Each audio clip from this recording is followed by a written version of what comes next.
Hello everyone, আজকের এই বিশেষ দিনের ব্লগটা রান্নাঘর থেকেই শুরু করছি। এখন সকাল সকাল বানাচ্ছি চিকেন প্যাটিস। না, এগুলো আর আমরা খাবো বলে বানাচ্ছি না, এগুলো ওর অফিসে নিয়ে যাবে। প্রায় 40টার মতো চিকেন প্যাটিস হবে। এই যে এখানে রেডিমেড ব্যাটারটা কিনতেই পাওয়া যায়, ওটা দিয়েই বানাচ্ছি। দেখুন কতগুলো আবার বানানো হয়েও গেছে আর ওভেনে ঢোকানো হয়ে গেছে। এখানে যে এরকম কত ধরনের জিনিস পাওয়া যায় আগে জানতাম না, এটা নতুন শিখেছি। এইটা কিনে এনে এতে এত ভালো প্যাটিস বানানো যায় যে কি বলবো। আগেও একদিন বাড়িতে বানিয়েছিলাম, বেশ সুন্দর হয়েছিল। তাই ভাবলাম যেহেতু আজকে একটা স্পেশাল ডে আর ও অফিসে নিয়ে যাবে, তাই এটাই বানিয়ে দিই, এখানকার সকলেরও খুব ভালো লাগবে। আর এই যে চিকেন, আলু, গাজর, মটরশুঁটি দিয়ে একটা পুর আমি কালকে রাতেই বানিয়ে রেখেছিলাম, কারণ এত সকালবেলা নিয়ে যাবে, সঙ্গে সঙ্গে আর বানিয়ে দিতে পারবো না। এখন ওই সকাল 8টা মতো বাজে, তাই তৈরি করতে শুরু করে দিয়েছি। কি স্পেশাল ডে সেটাই তো এখনও বলা হয়নি। আজকে অরিজিতের বার্থডে, আর ওদের বার্থডেতে মানে অফিসের প্রত্যেকে কিছু না কিছু নিয়ে আসে। বেশিরভাগ সকলেই কেক নিয়ে আসে, কিন্তু আমি তো আর কেক তৈরি করতে পারি না, আর করলেও সেটা কেমন হবে বা সকলের পছন্দ হবে কি না জানি না। তাই ভাবলাম ইন্ডিয়ান স্টাইলে এই প্যাটিসটাই বানাই, কারণ প্রত্যেকেই কেক নিয়ে আসে আর এখানকার প্রত্যেকেই ভীষণ ভালো কেক বানায়। সেই জায়গায় আমি যদি একটা নতুনত্ব কিছু ইন্ডিয়ান স্ন্যাক্স বানিয়ে দিই, সেটা হয়তো ওদের খেতে খুব ভালো লাগবে, কারণ এদের দেখেছি এরা ইন্ডিয়ান খাবার খেতে কিন্তু ভীষণ ভালোবাসে। আর প্যাটিসগুলো দেখতে পুরোপুরি দোকানের মতো হয়েছে, তাই না? Hello everyone, welcome back to my channel. আমি রিয়া। আমার নতুন একটা ভিডিওতে আপনাদের সকলকে অনেক অনেক স্বাগত জানাই। আজকে সকাল থেকে দেখালাম প্র্যাকটিস করতে ব্যস্ত, অলরেডি ভিডিওতে আপনারা দেখে নিয়েছেন।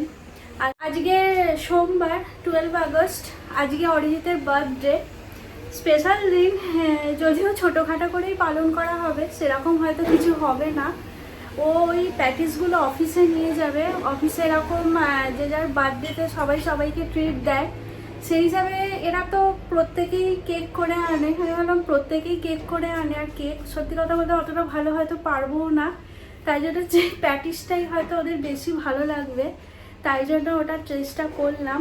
অলরেডি 24টা হয়ে গেছে, এখনও আর একটা ব্যাচ বসেছে, সেখানে কতগুলো আছে, কটা আছে আমি ও হয়তো ওই 40টার মতো নিয়ে যাবে, এবার তারপরে যা হয় হবে, দেখা যাক খেয়ে সবাই কি বলে। এখনও রান্না বান্না কিছু শুরু করিনি, এরপরে ও অফিস বেরিয়ে গেলে রান্না শুরু হবে। আর বার্থডে বয়কে একটু পরে দেখাচ্ছি, কারণ অফিস যাওয়ার জন্য এখন রেডি হচ্ছে।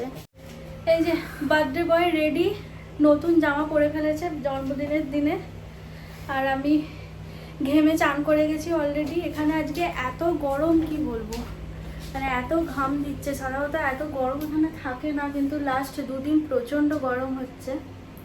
যাই হোক, চলুন দিনটাকে শুরু করি। আশা করি ভিডিওটা দেখতে আপনাদের ভীষণ ভালো লাগবে। এই যে এগুলোই লাস্ট ছিল, সবগুলোই তৈরি হয়ে গেল। এত ভালো এবারে হয়েছে কি বলবো, আগের বারেরগুলো ভালো হয়েছিল, এবারেরগুলো। আর অরিজিৎ এখানে সমস্ত গুছিয়ে নিয়েছে। ভেতরে ভেতরে একটু তো টেনশান হচ্ছে সবাই খেয়ে কি বলবে। আর আজ গরম তো মারাত্মক আছে, তবে গরমের জন্য কিনা জানি না, টেনশানেও হয়তো আরও বেশি ঘাম দিচ্ছে। একে তো ওই প্যাটিসগুলো খেয়ে সবাই কি বলবে তার একটা টেনশান, আর অন্যদিকে এখনও রান্নার কিচ্ছু হয়নি, সেটাও একটা টেনশান। তবে আগের দিন রাতে সমস্ত কিছু আনাজপত্র কেটে রেখেছিলাম, আর মাংসটাও ম্যারিনেট করে রেখেছিলাম। এই যে তারই প্রিপারেশান চলছে। আর বাইরের রোদটা আজকে দেখুন একদম খাঁকা করছে, ভীষণ রোদ আর ভীষণ গরম। এখানে গরম তো পড়ে, কিন্তু এত ঘাম দেয় না, ওয়েদার সবসময় ড্রাই থাকে। কিন্তু আজকে জানি না এত ঘাম হচ্ছে আর এত কষ্ট হচ্ছে যে বলার নয়। আর পাখাটাও এখানে চালাতে পারছি না, ধোঁয়া উঠছে। এই যে সব রান্না তো আর দেখাতে পারলাম না, যেগুলো পছন্দ করে সেই রকমই করছি। ডাল ওপাশে ভেজ ডাল হয়ে গেছে, আর এখানে পোস্ত বসিয়েছি। আর আজকে ল্যাম করব। প্রতিদিনই চিকেন খাই, এবার চিকেন খেয়ে খেয়ে আর ভালো লাগছে না, ওর ল্যামটা খেতে ভীষণ পছন্দ করে। তাই জন্য ভাবলাম আজকে একটু ওর পছন্দ মতনই ল্যাম কারি বানাই। নাহলে এই রেড মিট আমরা সাধারণত খাই না, যেহেতু আমাদের খাওয়া বারণ, কিন্তু এক একটা অকেশানে তো খাওয়া যেতেই পারে। তাই জন্য পরিমাণটাও একদম অল্প করেছি। দেখুন এইটুকু পরিমাণই আমাদের হয়ে যাবে। তাও এটা প্রায় 400 থেকে 500-র মতো এখানে ল্যাম আছে।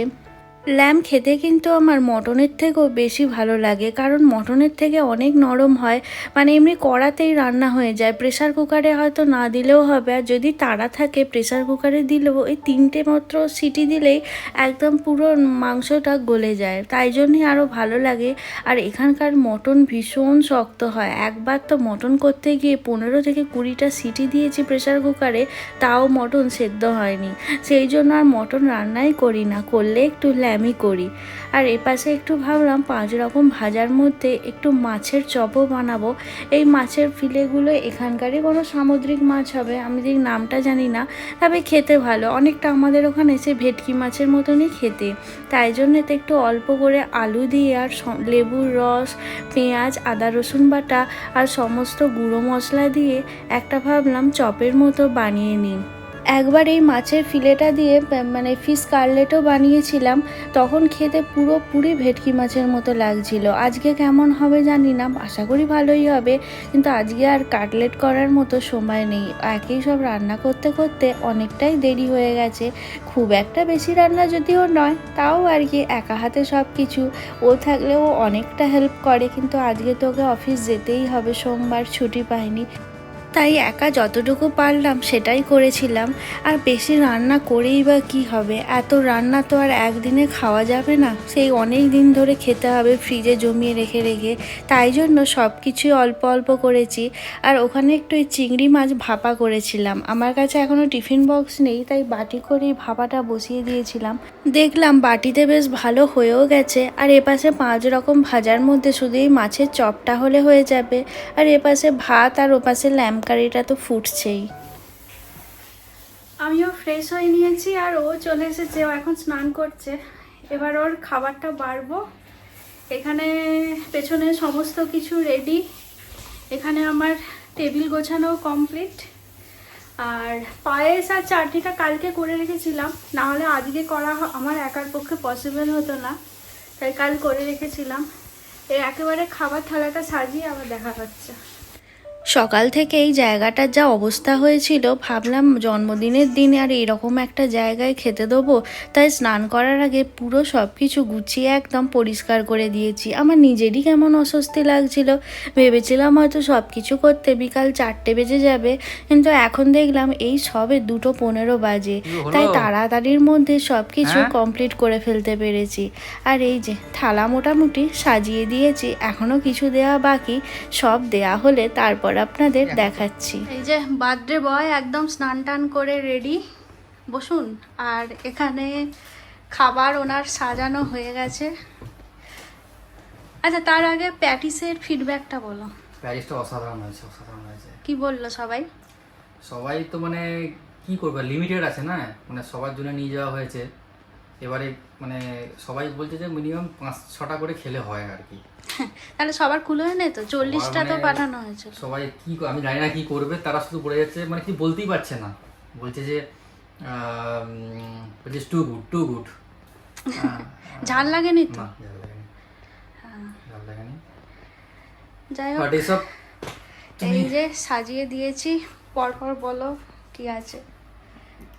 সাদা ভাত, করলা ভাজা, আলু ভাজা, বেগুন ভাজা, কুমড়ো ভাজা, মাছের চপ, ভেজ ডাল, না এটা চিকেন প্যাটিস, আর এটা হচ্ছে ওই ক্রিম রোল প্যাটিস।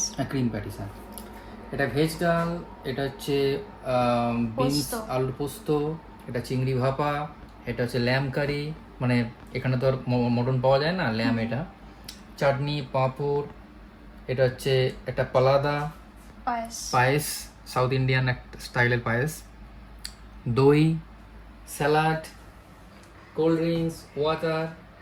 কোল্ড ড্রিঙ্কসটা তো লাগবে না। আর ফিলিংস কেমন বলো? ফিলিংস হেভি, মানে কি, এ তো আমি এত খেতে পারবো না, 2-3 দিন ধরে খাবো আর কি। হ্যাঁ, যতটা পারবে খাও। তাও তো অনেক কিছু ইচ্ছা ছিল, ঠিক আছে, অনেক কিছু ইচ্ছা ছিল যেটা করতে পারিনি,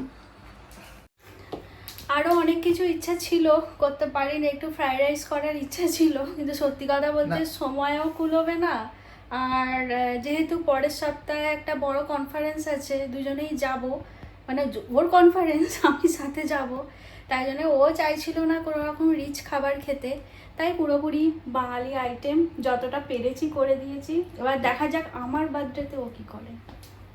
দেখতে থাকুন আপনারা, আর কিছুদিন পরে দেখতে থাকুন। বাড়িতে ছোটবেলা থেকে দুজনেরই এই রকম ছোট ঘরোয়া করেই জন্মদিন পালন করা হয়েছে। কোনোদিনই ওভাবে কেক কেটে আড়ম্বরপূর্ণ জন্মদিন আমাদের হয়নি, তাই জন্য এই ঘরোয়া ছোট্ট জন্মদিনটাতে দুজনে ভীষণ খুশি। নাইবা হলো কেক বা অন্য কিছু, কিন্তু এই ছোট ছোট আনন্দগুলো সারা জীবন মনে থেকে যায়। আর এই খাওয়ার সময়টা দু বাড়িতেই ভিডিও কল করেছিলাম, দুই বাড়ির মা বাবা সকলে দেখে ভীষণ খুশি হলো। তাদেরও তো মন খারাপ করে, কারণ বিয়ের পর থেকে কোনো অনুষ্ঠানেই আর আমাদের দুজনকে তারা পাশে পায় না। তাও এখানে যদি আমরা একটু আনন্দে থাকি, ওরাও দেখেছি ভীষণ আনন্দ পায়। যাই হোক, ও এবার খেতে থাকুক, আর আজকের মতো ভিডিওটা এখানেই শেষ করছি। এই অস্ট্রিয়ার বাড়িতে ছোট্ট করে জন্মদিন পালনটা আপনাদের কেমন লাগলো অবশ্যই কমেন্ট করে জানাবেন, আর ওকে অবশ্যই অনেক অনেক আশীর্বাদ করবেন। আজকের মতো ভিডিওটা এখানেই শেষ করছি, খুব তাড়াতাড়ি ফিরে আসবো নতুন ভিডিও নিয়ে। ততক্ষণের জন্য টাটা।